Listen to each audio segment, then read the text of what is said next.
The number of COVID-19 cases continues to rise globally and right here in Guyana. Therefore, we encourage everyone to practice social distancing. Wear a mask if you have to leave your homes and wash your hands thoroughly and frequently as we all strive to stop the spread of the virus. Welcome to InfoHub for Tuesday, June 2. Thanks for joining us. The emergency measures, including the 6 p.m. to 6 a.m. curfew put in place by the government to curb the spread of the coronavirus, have been extended to June 17, 2020. The announcement was made today by the Secretary of the National COVID-19 Task Force, Imran Khan. The measures, which were gazetted on April 29, were originally scheduled to end on June 3. As of June 1, the number of positive COVID-19 cases locally stands at 153, with 12 deaths and 70 recoveries. Now Guyana is expected to begin ushering in stranded citizens, starting with those in Barbados during the second week of June, then those nationals in North America in the third week of June. Shakil Bourne has the details.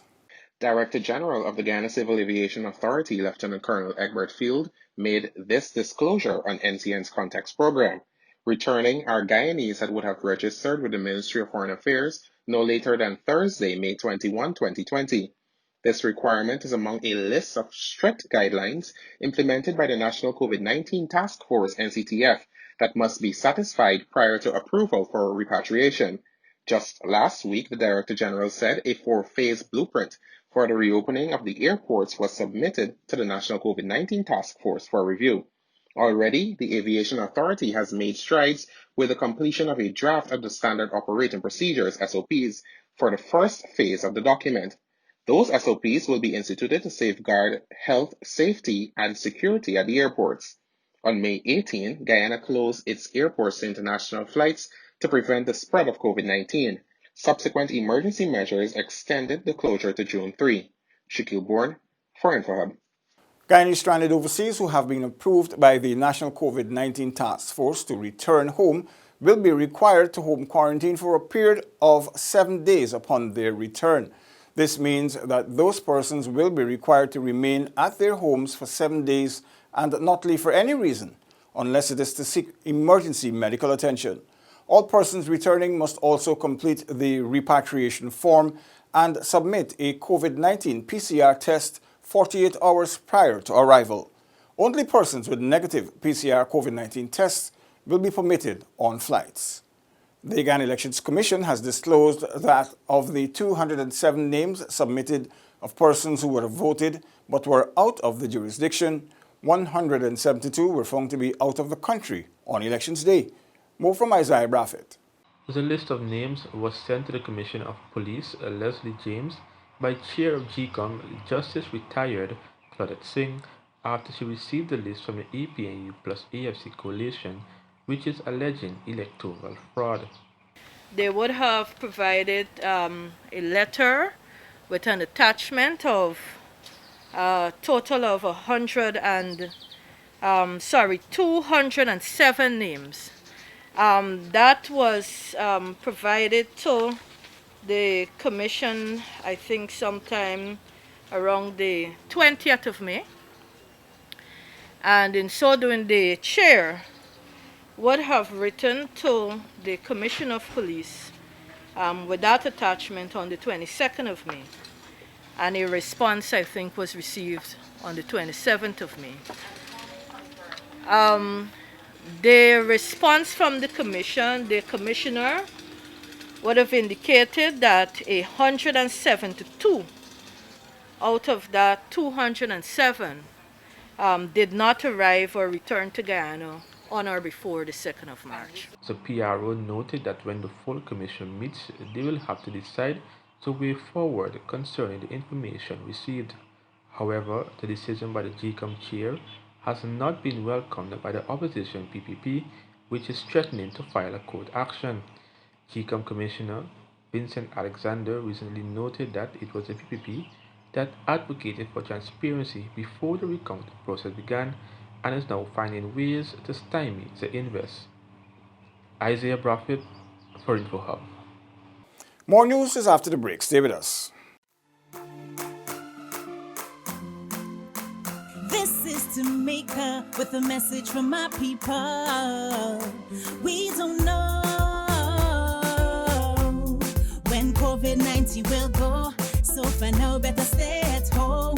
Oh, we don't know. So let we try and cope.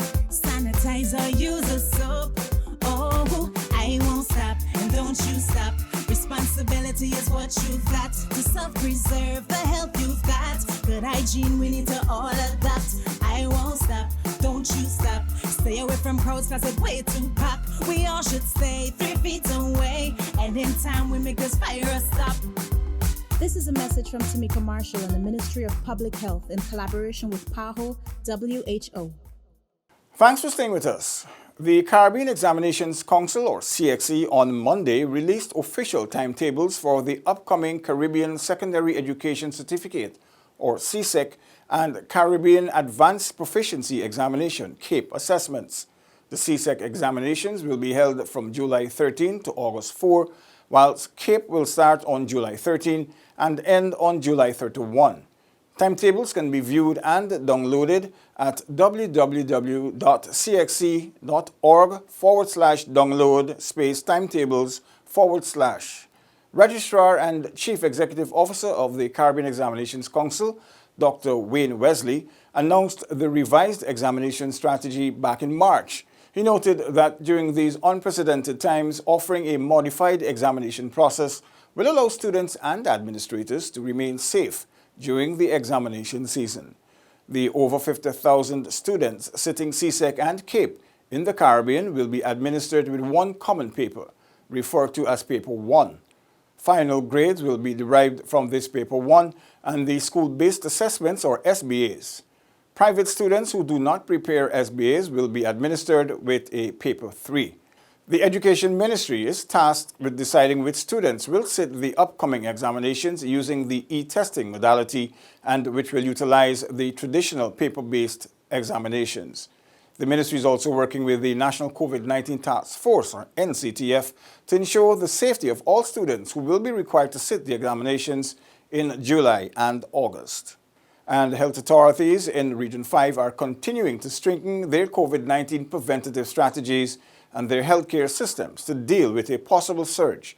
Here are the details. Despite being one of the 3 regions in Guyana that is free of the coronavirus, Region 5 Mahike Berbice has put additional countermeasures in place to prevent the spread of the virus. Regional Health Officer Dr. Desmond Nicholson explained. These measures also ensure that our healthcare system does not become overwhelmed by a surge of COVID-19 positive patients, and they also buy time for the development of medical countermeasures such as medicines with greater efficacy against the virus, vaccines, and even a cure.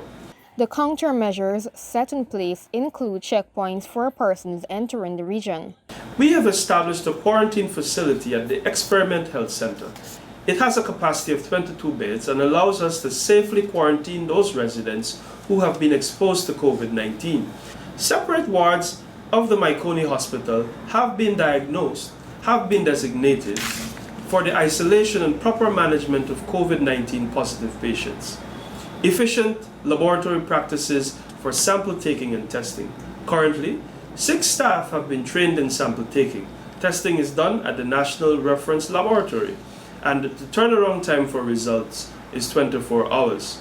Among the other measures are robust public health surveillance for early screening, rapid diagnosis, and reporting, which allows follow-up and daily reports of acute respiratory illness from all health institutions. For InfoHub, Akishi Budi. The Gender Affairs Bureau of the Ministry of Social Protection is calling on all men to speak out against intimate partner violence as systems are in place to provide support. Details from Ayana George. Manager of the Gender Affairs Bureau at the Ministry of Social Protection, Adele Lilly, noted that the pandemic has brought with it isolation, economic anxiety, and joblessness. These factors can lead to an increase in intimate partner violence. He noted that before COVID-19, several measures were implemented to assist men who were exposed to any form of abuse through gender-neutral programs and psychosocial support. While we're aware that 1 in 3 women experience some form of violence in their lifetime, we must also know that 1 in 10 men have experienced rape, physical violence, or emotional abuse by an intimate partner. Yet we also hear from many of men that they are simply not believed or taken seriously by family members, by friends, or by law enforcement. In terms of legal support, men who are victims of intimate partner violence are referred to legal aid by the Bureau. Men don't have access to the same resources that women. And so we have a number of NGOs and even state programs that address issues relating to violence against women, but little to address the issue of violence against men. And I want to point out that and to keep in mind that women disproportionately experience violence more than men, and we understand why most of the work is done among women.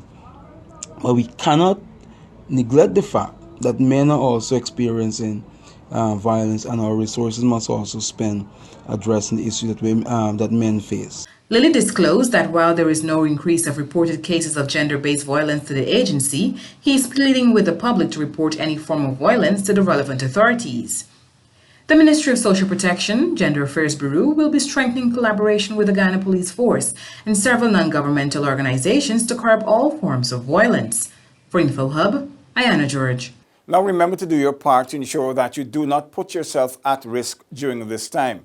If you have a cough, fever, or difficulty breathing, please seek medical care early, but call that hotline first.